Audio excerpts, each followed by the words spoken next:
features somewhat the building, the town hall is kind of reminiscent in this. Though it wasn't actually shot, I now learned in Amritsar, but there is a glimpse of what you can see looks like the town hall. And yes, it is a fact that General Dyer was camped there for a couple of days before he actually, when he was planning the massacre. And so the town hall where we have our partition museum featured in it. And there was also a Kotwali there at that time. Now I'm talking about 1919 when the massacre took place. And fast forward to 2016, 2017, when we are setting up the museum, and I'm trying to gather some historical information about Jallianwala and the surroundings and the time. I come across a very interesting photograph, which is dated 1919, which shows the town hall having been burnt down. And so it's like, then I come across many other photographs showing not just parts of Amritsar, and this is not the partition, where of course a lot of Amritsar was burnt down. That was in 1947. In 1919, I was unaware that there was so much arson that was taking place in Amritsar itself, and that roused my curiosity. I've also been a journalist, so I decided to dig deeper, and then discovered that there were many buildings in Hall Bazaar, where Jallianwala Bagh, if you've been to it, you go through Hall Bazaar, and then next to the Golden Temple, you have the Jallianwala Bagh. On the way, you cross Town Hall. And right there in that area, there were again photographs of buildings having been burnt down. Now, these were not photographs which are available here in India. I got them in the British Library. And when I started doing my research, I found similar incidents being recorded in 1919 of places in Gujranwala, in Kasur, in Lahore, in many places where areas were burned down. There were rioters, there were lots of things which were happening at that time. Why didn't I know about this? Because I only knew about that one incident, or rather that one huge massacre, not even an incident, huge massacre that took place in Jallianwala Bagh. So I started doing my research, and then I realized that this was really a build-up to the 13th of April. There were many things which happened prior to that and many things which happened after that, which are not taught to us at all.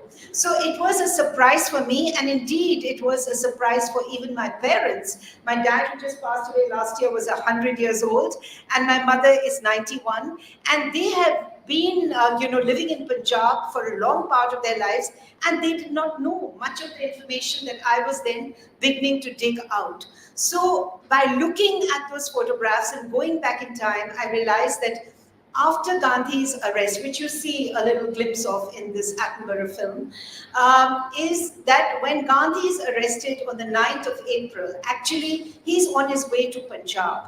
And he is going to go there because it is not actually the first gathering.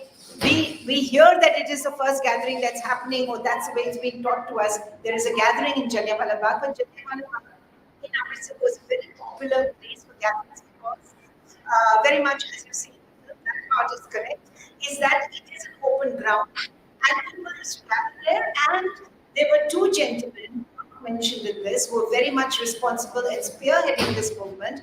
One was a Hindu, Satyapal, Dr. Satyapal, and the other was a lawyer, Saifuddin. And it's actually okay, when you go through the whole history of Jallianwala Bagh, you realize this is the time when Hindus and Muslims are together fighting the British, which was the scariest thing that could happen to the British Empire, because they never wanted the two communities to be together and fighting, because that. So how did I get into this book? Because as I started reading around it, and then I realized that people had been gathering in Jallianwala Bagh even before. Gandhi is arrested on the 9th because he's trying to get into the job. And after that, all Satyapal and Kishore, because they are organizing meetings against the Rowlatt Act in Jallianwala Bagh before the 13th of April.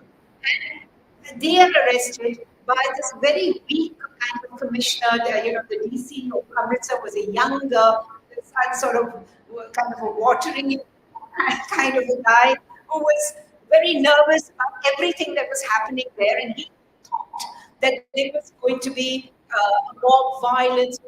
He had all kinds of very imaginations, heard that these things can happen, and so he decided to, in anticipation, to arrest Kichlu and Satyapal. People got onto the streets, uh, hearing that two heroes had been arrested in Amritsar. So they were in Hall Bazaar, going towards the house of the DC to try and get their two heroes out of jail, and also requesting that Gandhiji be released. When Irving got a little nervous and started firing on the ground, and that I'm talking about the 10th of April. So that on the 10th of April already, they were at least on record. We don't exactly know how many Indians were killed on the streets of Amritsar, but at least 20 were killed. And in the records the British maintained, fortunately, whatever you might say about the British, they maintained very meticulous records, whether for or against them. So we already know that the atmosphere is very tense in Amritsar because around 20 Indians have been killed in the firing that takes place in Hall Bazaar on the 10th of April. Please mark my words, 3 days before the massacre. And in that belief, when people are rushing about and they're upset and they're sort of worried, why am I not allowed to go and talk to the DC? Because the DC is like nervous about what's going on.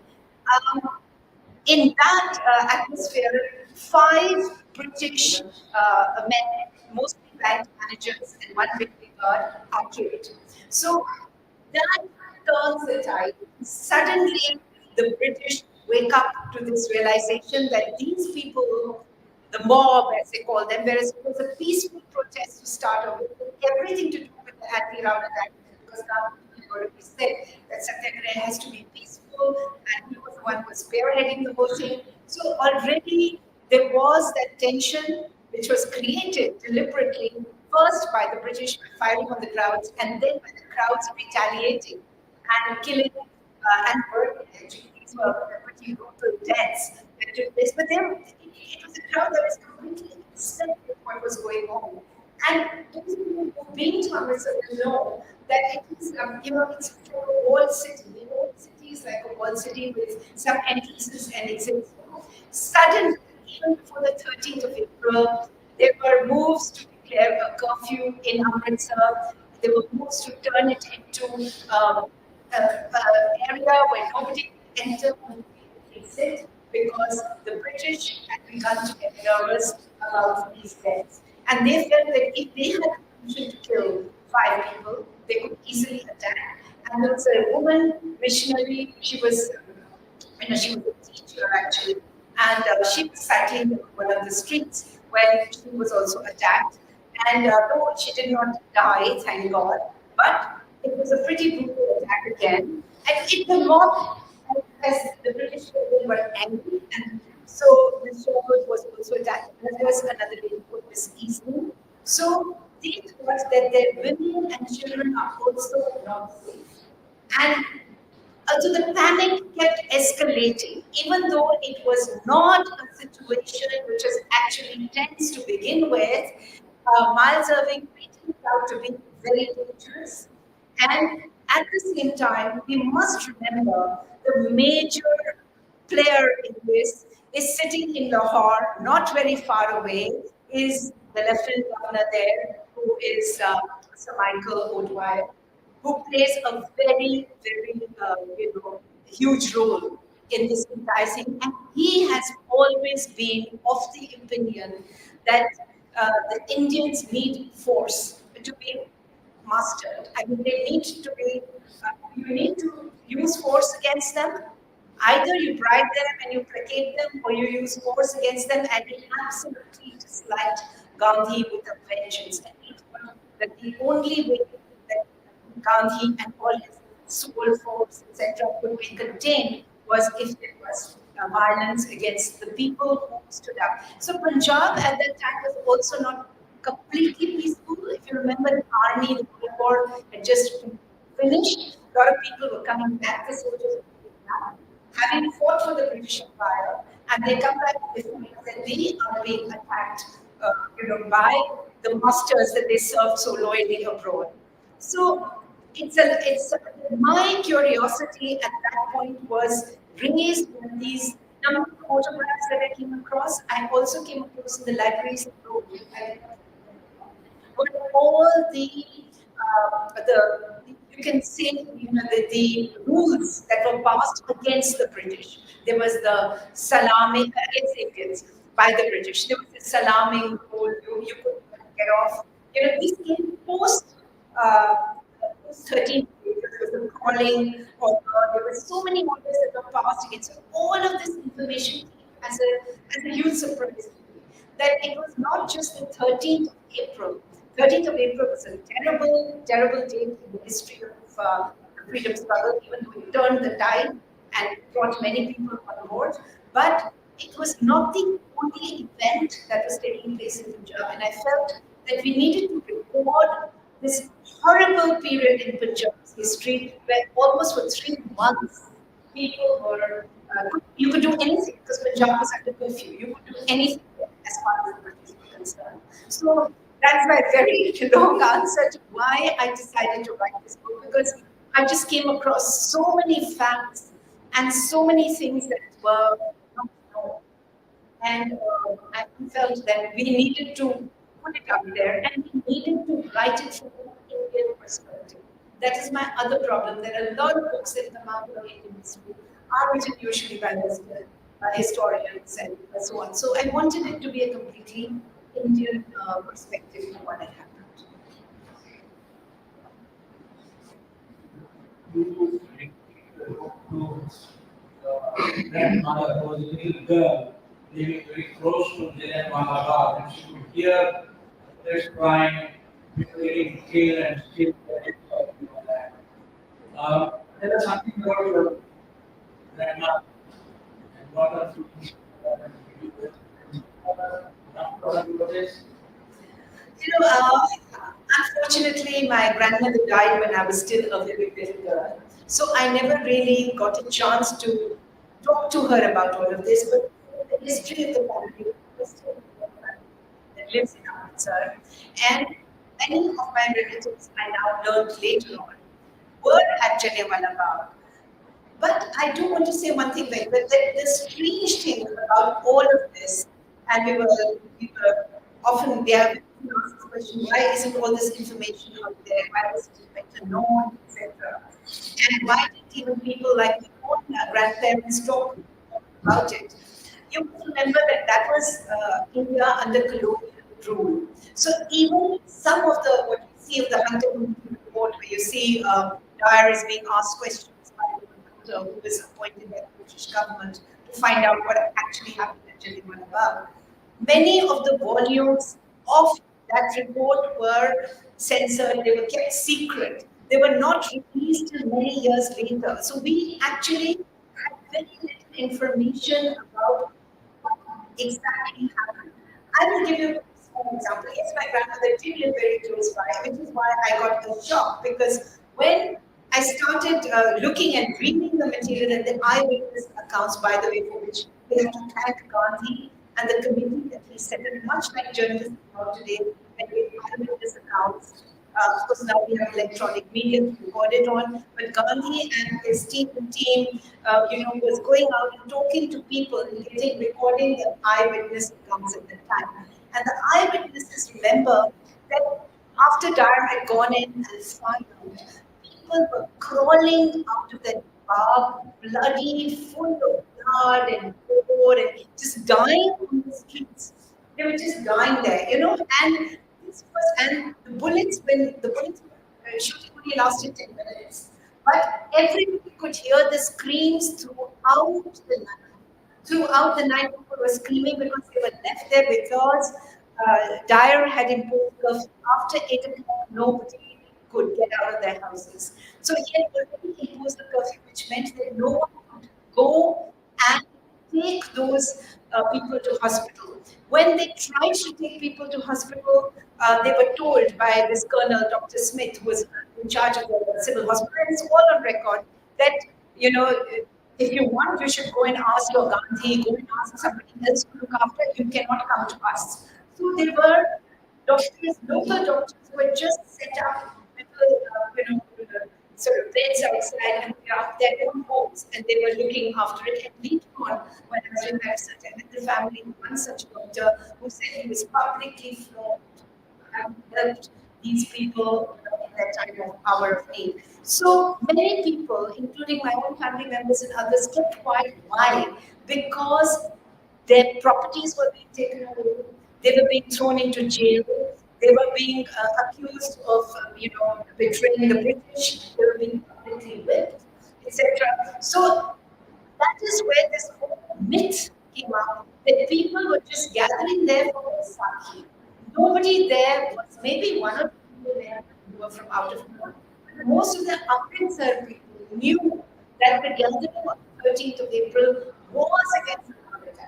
It was a political meeting. So therefore, that is very important. And in the political meeting, because the sort of firing on the crowds which is taking place on the 10th, the funerals take place on the 11th of April, which again the British do not allow them to go out in a proper way because people need to bathe the dead. They need them. We all have our rituals. Some are buried, some are burned. There was a huge Muslim population at that time in Amritsar, so they were, people were just being thrown into open graves and buried because the British gave them limited time to go out and only so many people could go on the 11th. I'm not talking about the 13th massacre.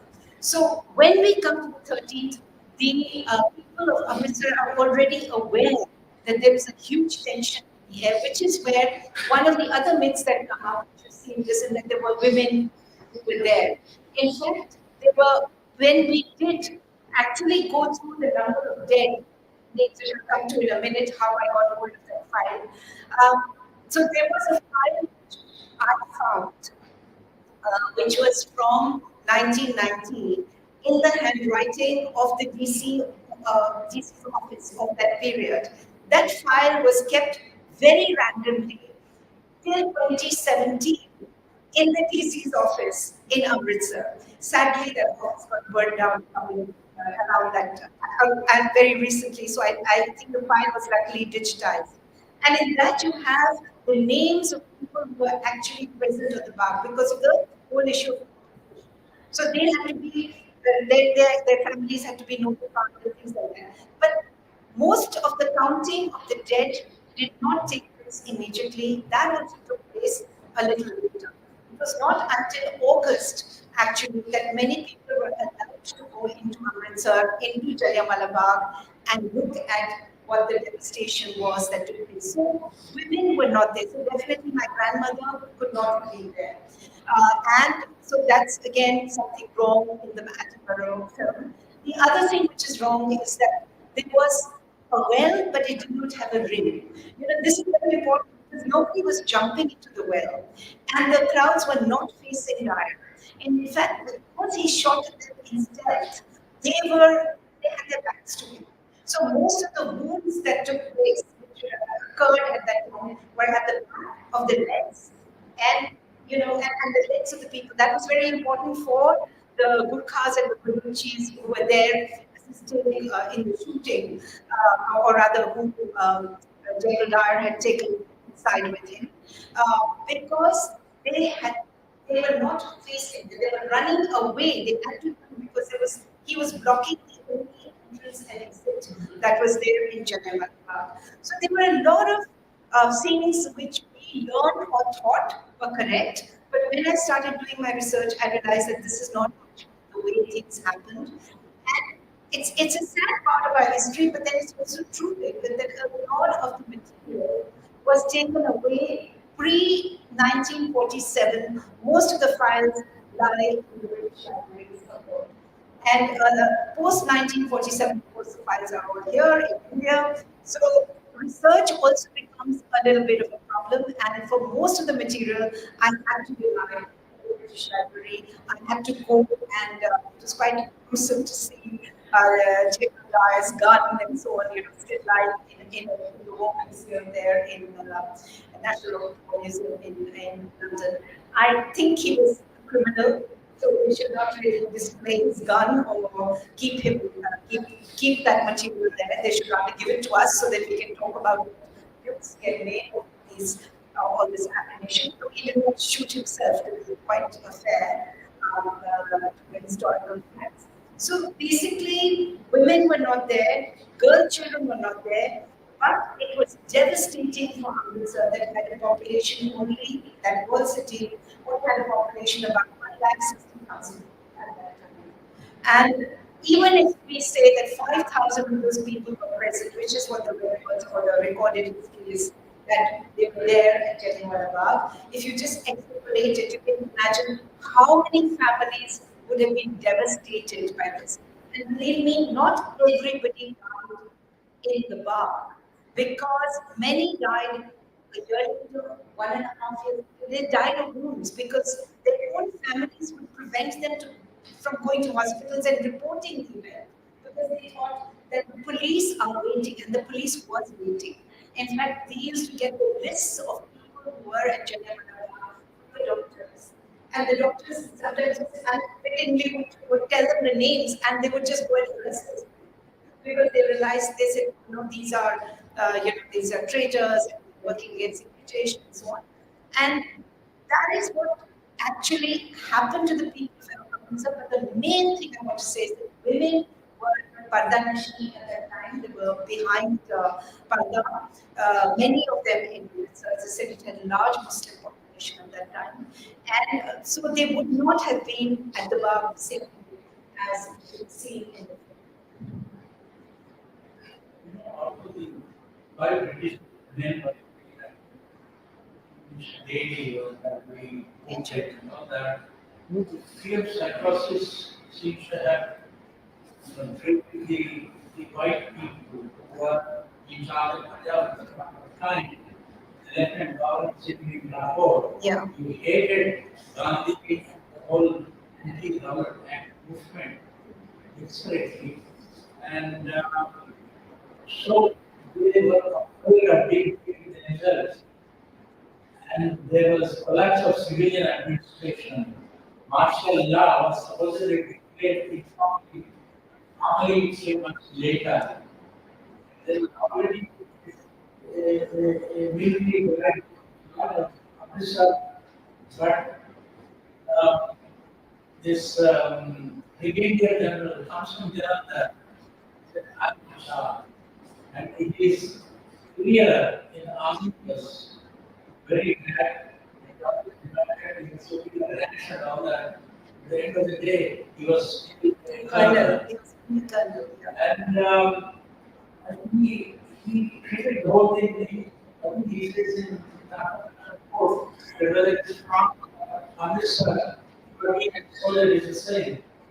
And he spent more time shooting all these people, more than 10 minutes, because I ran out of ammunition.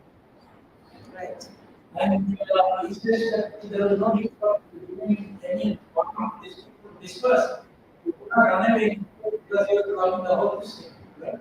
So it seems to me at that point of time, in April 19, the total chaos as the Englishmen, civilian as well as military, did the citizens in charge, and I was he was trying to make up his in Sarah. So because Michael Wyatt was killed by guns 20 years later, Jackson North London. So would you say that the British were terribly afraid of 1857 being repeated in 1919, and the Englishmen wanted to teach the Indians a lesson. They went all out to do whatever they did in this place as well as the whole of Punjab. Yeah. No, I completely agree with you. I think there was a narrative that was being built up at that time. Um, so basically, they were concerned that there could be an uprising like in 1857. Let's not forget that the Gadar movement was also taking place at that time, and the first sort of seeds that you could see sprouting of the national movement post 1857. 1857 is also not considered to be our war of freedom, as it were. against the British. But at the time, as I said, the World War had just been finished. Soldiers were coming back. They were already trained in martial techniques, some of which they thought that they should be using, and some of them did not return. If you remember, they were working out of California, looking at ways and means, and that's when that became the hub of the Ghadar movement, actually.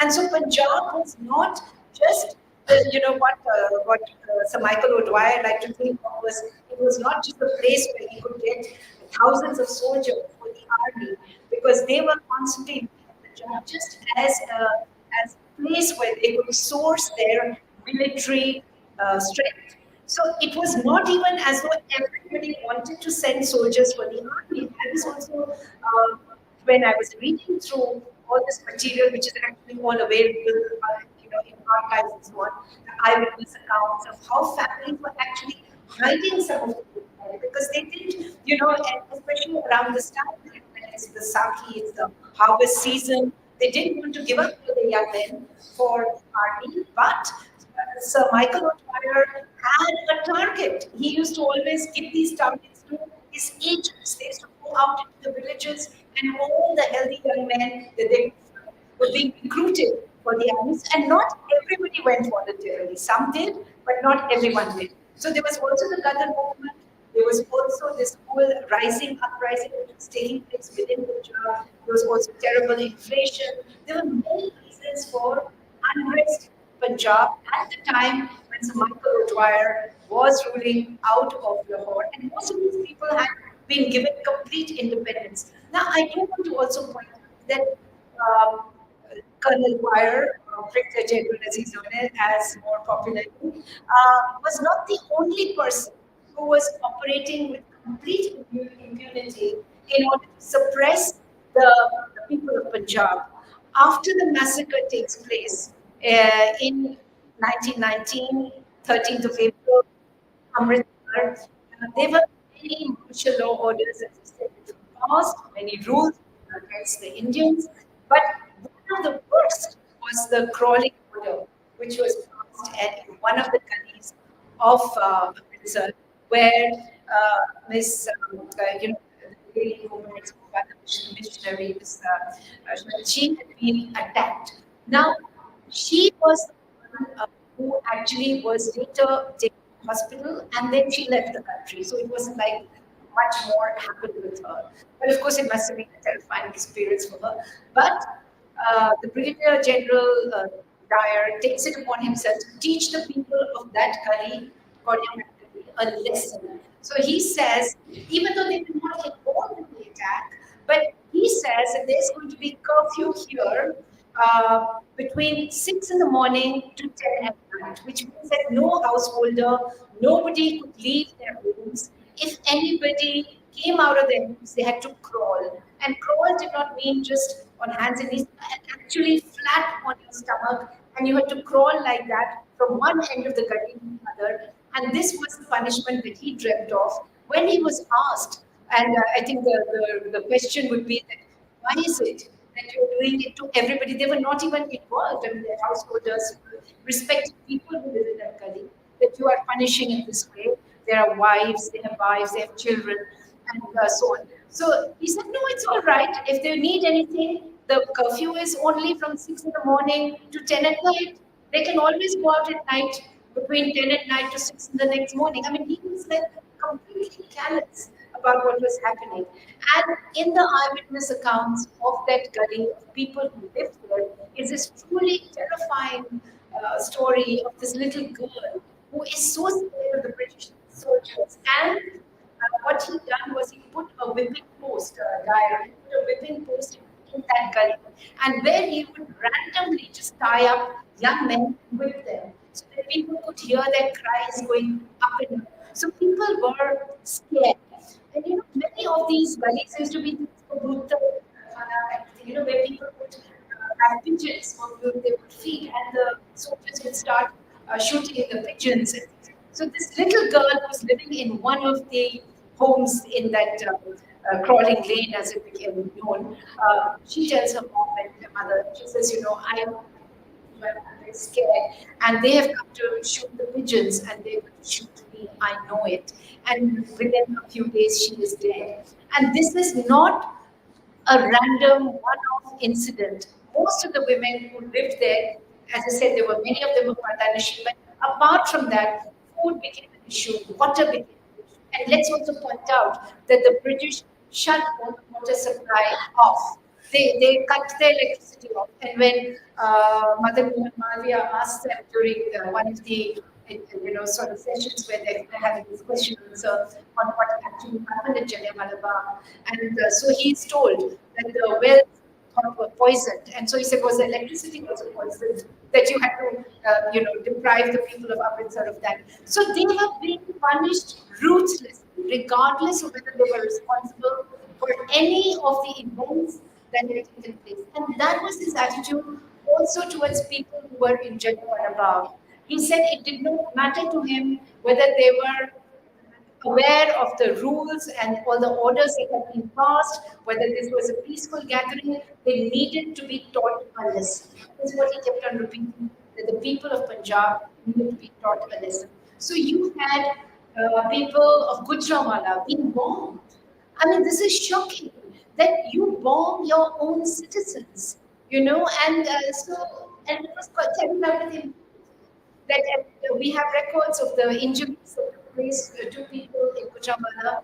In Kasur, again, people would find out open cages were set up where people were, and boats were just, they were like not operating properly at that time. So people were thrown into jail for very little, just whim and fancy. They could be whipped and for very little, just for crossing a British person without proper respect. So uh, I think Punjab under O'Dwyer, Sir Michael O'Dwyer, had become a laboratory where you could just carry out the most horrible, experiments on the people, and you expected that you would get away with it. And that is how they could even dream of getting away with a thing like the huge massacre like Jallianwala Bagh, and then later on, all these other things which they started doing to people in Punjab. So what happened in Jallianwala Bagh on 30th of April 1919 was suppressed. Yeah. The truth did not come out, and the Lieutenant Governor sitting in Lahore Yeah. did not get information for many hours after the event happened. And General Dyer did not bother to go to Jallianwala Bagh to see what happened. And the British government as a whole tried just to suppress it. The army men, the first report in the British newspaper, there been controversy, the exact number of people who were killed. The British government said 365 people were killed. There is an estimation 1,000 people may have been killed. British sources quoted in the book say at least 2,000 people were killed.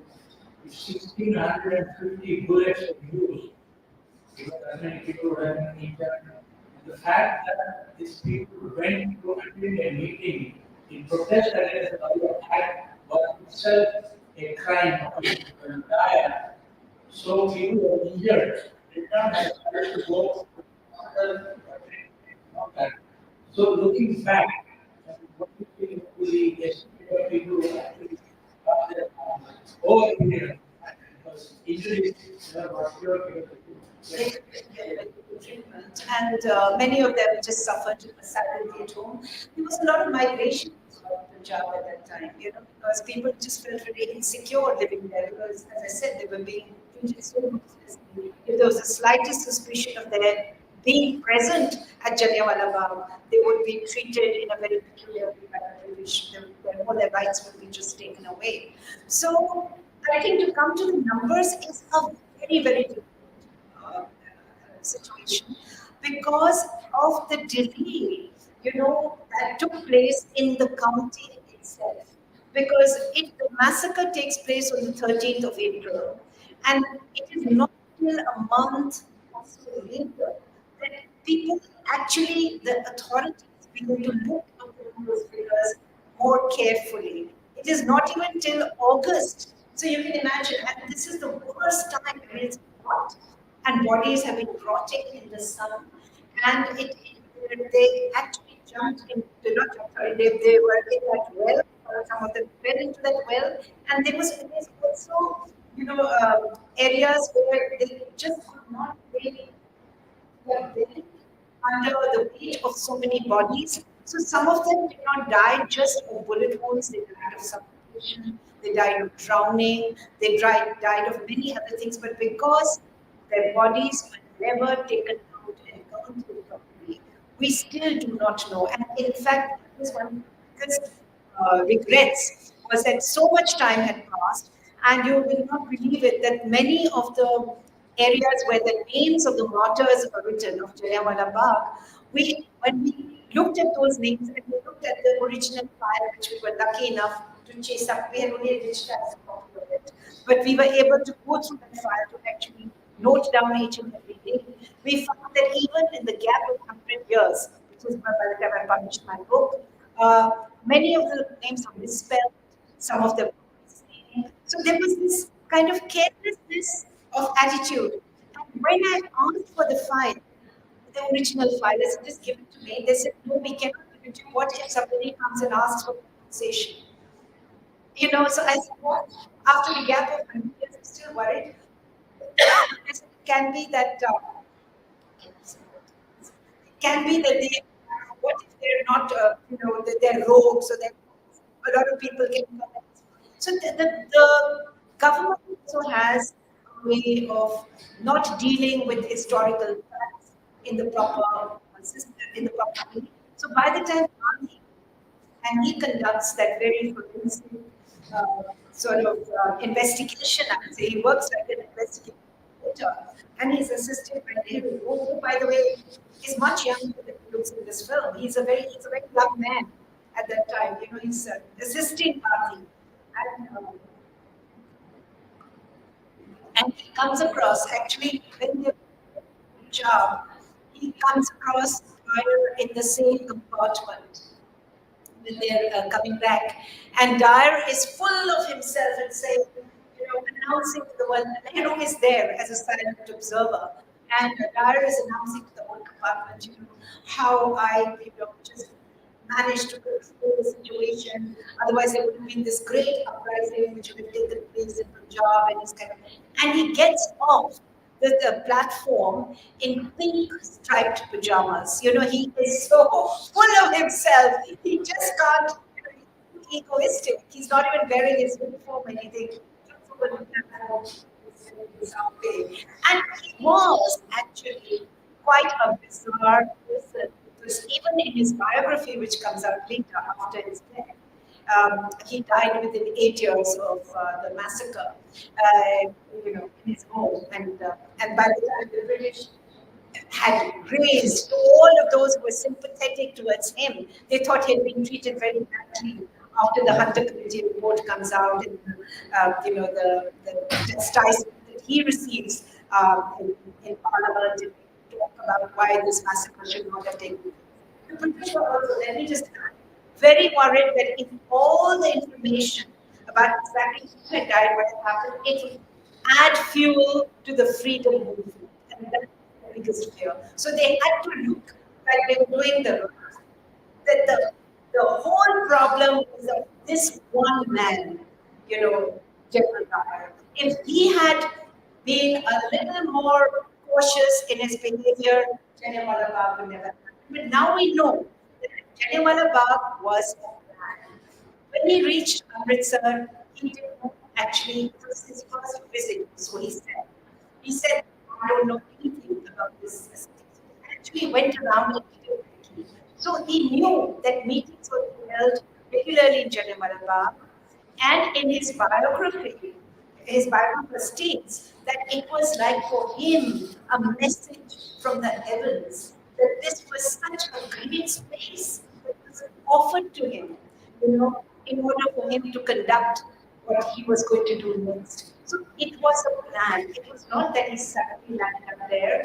and he started firing at these people. He went there, and the plan was sanctioned very clearly by the authorities that there is no record. He says he was sent a telegram in order to come to Amritsar. There is no record of any telegram that was just come here these days. But before he comes, there is that there is a Colonel Dr. Smith who seems to be in the know of everything, and he already has announced that Dyer will come and Amritsar will be bombed. So this was even before anything could happen anywhere else. There was a plan to bomb Amritsar as well. And the reason it didn't happen was because the Golden Temple. People were worried that what will happen if we bomb the Golden Temple. So that plan was taken out. But before he comes to Jallianwala Bagh, he is given the entire information through an aircraft that goes overhead and tells him that the Bagh is now full. Now is the time to walk in. So there was a lot of sympathy for General Lloyd when he goes back to London, and 27,000 pounds, which is a huge amount of money, is actually gathered by his well-wishers because he is, dismissed from the army and, this, that. So they say that, poor man, and how was he live? I don't know. There's a lot of money in those days. A few crores or what is that? Yeah.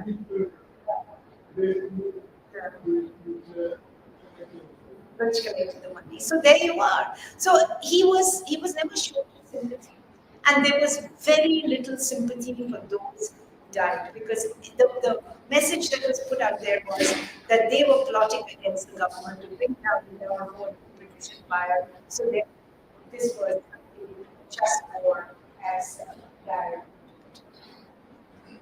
You see that what happened in Jallianwala played a crucial role in the history of India and the freedom movement, but also Indian was trusting the British way and all that. And would you say that it is the beginning of the end of British Empire as a whole in the whole world? Oh, definitely. I think it showed a side of the British that the British were not very proud of. Even Churchill remarked that he was not very sympathetic towards India, but he spoke about the frightfulness of the event. And definitely, it was a very shameful chapter which they wanted to cover up, just blaming this one man and not counting the corpses of the Indians. They wanted to keep that very quiet. But then they had very articulate people who went to Jallianwala Bagh, which was Gandhi and other luminaries, Jawaharlal Nehru and so on. Rabindranath Tagore also returned his lecture at that time. So Sarojini Naidu, who was a great speaker, orator, she also went to London and spoke about this massacre and what had happened in at that time. So these very articulate, world-renowned people were talking about it, which is not something the British do very much. So it also could finally them to understand that, and Montague, Chelmsford reforms were also coming at that time. It got people to understand that India wanted to move on.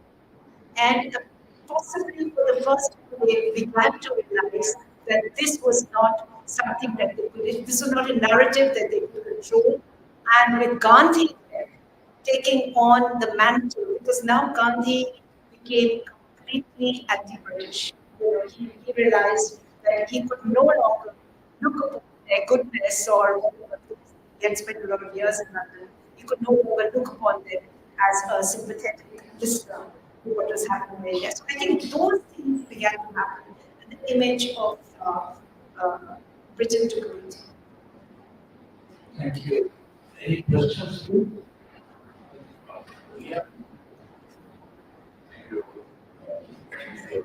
The only question I have was that the British never apologized for the massacre, despite the outcry internationally and in India, and admitting that this is even General Dyer was forced to retire. Yet Churchill and the British never apologized. I give them credit. and the image trying to give to the British that it's not about kids. It comes back and reminds me back to the partition. Kids want to do them. I mean, why are we trying to give them cosmetic approval in this movie when they are denying that these are the Indian who are being Yeah, thank you, Vishnu, because I think when I wrote the book, there was a lot of people came together. They said we need to do something more for the centenary. And so a group of us came together. My husband was brought into that group, and a lot of other people were joined in. And we wanted to actually get this issue of the technology out there because it was the 100th year. And they felt that it was very important for the wounds which somehow have never healed. I agree with you, the partition was again a very horrific part of our history.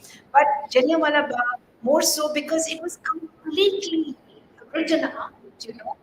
And so I think uh, what we did try very hard. I mean, we did have debates in the House of Lords and the House of Commons around at that time when the 100th year took place.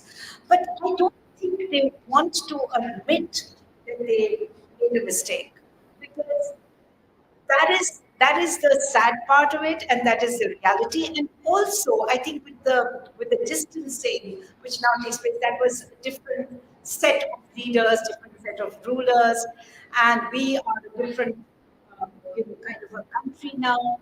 So we don't really need, I often think we don't even need that apology because we can all stand up and tell the truth of what happened. And we can tell the story of it. We can tell films about what actually happened. And in fact, there was a film called Udham Singh, though again, it was not really the depiction of what happened in Jallianwala Bagh, but at least we put the story out there. So I think us telling our own stories is now important. The, the British the Britain is no longer what it used to be. It's no longer a colonial empire. It's not even a very strong country anymore. So do we really need their apologies? I think not.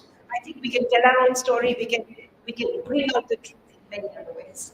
and we know that there are lots of things happening in Europe and million Africans. 1,500 Indians are not to apologize and just wait it out of history. I think that's the issue. Well, I agree with you, but we did our best in 1919, and we didn't get an apology as we tried very hard. And when the Queen came, she didn't give one either. So there you are. Yeah, she just said that she was sorry. Did she say she was sorry? No, no.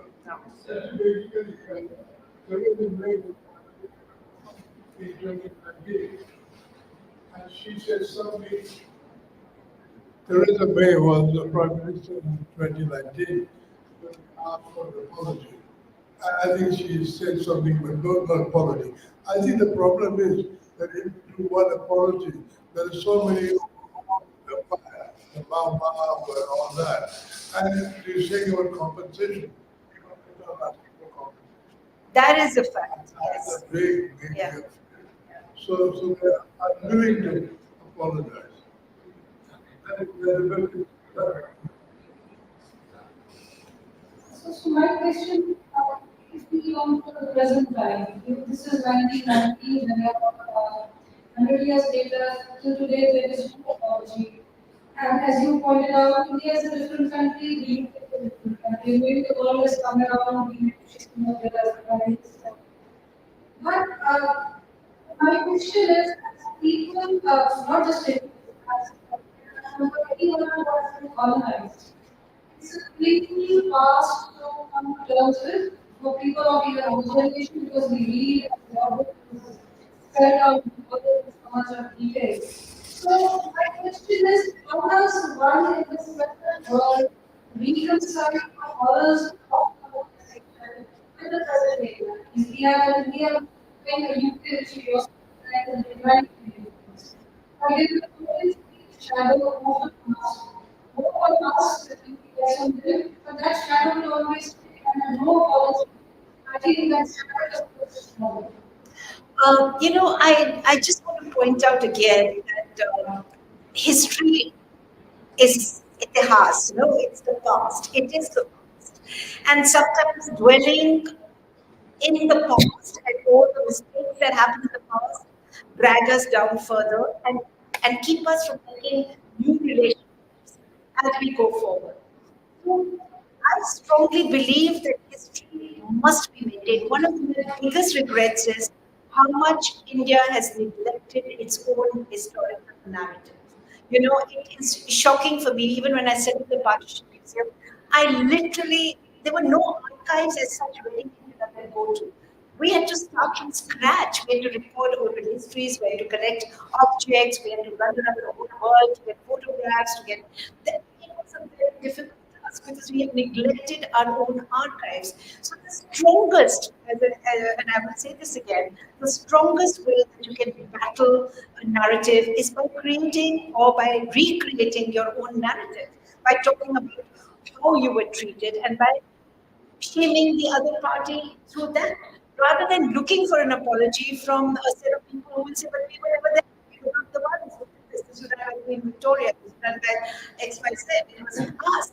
We are very democratic now. Look at us. We're all shiny, new, wonderful, and very sweet and nice. And look how much we love you. Be careful. We made one of yours the prime minister, etc. So, so it's like all kinds of reasons will be given in order not to go down that path. And believe me, when I was setting up the Partition Museum, and I was also working on this book on Jallianwala Bagh. I actually had a very senior diplomat, a British diplomat, who came to me and said, "Why are you doing this? Don't do this." So I said, "Why should I not?" I was actually in a party. I mean, he came up to me and said this, and he knows. I mean, my husband's the House of Lords, and I also am there in some shape or form. I live in London, so he was asking me not to write this book because he felt that by raking up the past, where are we going? He doesn't realize, and many like him need to understand that we need to have our own historical narrative. And that is the strongest thing that we do. And believe me, through the book, one has traveled everywhere, talked about this. The Jallianwala Bagh was, till we started working on it, it was just taken for granted, that 13th of April. After I wrote this book, I cannot tell you how many discussions have been on Jallianwala Bagh. Similarly, for the partition, till 2017, when we set up the museum, I'm not taking credit for all of what has happened, but certainly it opened up floodgates. Now, every second person is writing a book on the partition. How that immediately shows you that there is a wound from our end which we had not expressed all these years, and now we are being able to do it. And I think that should be enough of retribution, that we are expressing our own story, making no excuses for the oppressor. May I, Dr. Baba? Mr. President, uh, Sai, and thank you for bringing all your time. Thank you. CC, on behalf of the CC and the Assembly, thank you very much for coming to the club. We can do anything, most welcome to come and join us. And the Foreign Correspondence Club is delighted to have you.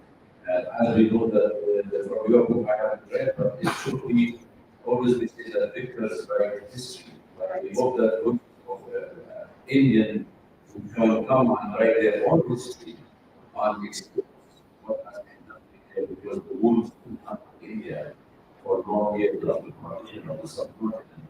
I think these are the issues that highlighted apology has to be set on the table, not only apology, a compensation and all the trillions of dollars that the top have taken from you. Thank you very much. And good to see you. Thank you so much. Thank you. I invite the to Lady Krishna Desai. Thank you. Thank you. Thank you. That was lovely. Thank you. So now we can go and have that drink you talked about. Yes.